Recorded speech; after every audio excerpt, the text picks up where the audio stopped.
Halos walang hinto ang paalala ng mga otoridad sa Santa Ana, Cagayan kagabi na dapat nang lumikas ang kanilang mga residente, lalo na yung mga nakatira sa coastal area.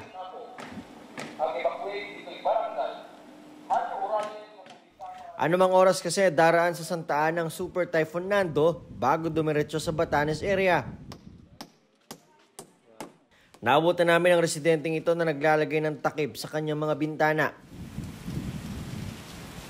Pagpatak ng bandang mag-aalas 11 ng gabi, nagsimula na magparamdam ang bagyong Nando.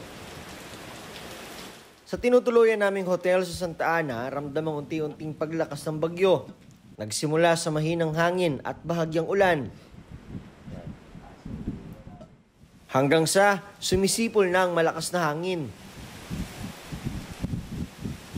Mas lumakas na rin ang pag-ulan. Ang mga puno tila sumasayaw. Habang papalalim ang gabi, mas lalong lumalakas ang bagyong Nando.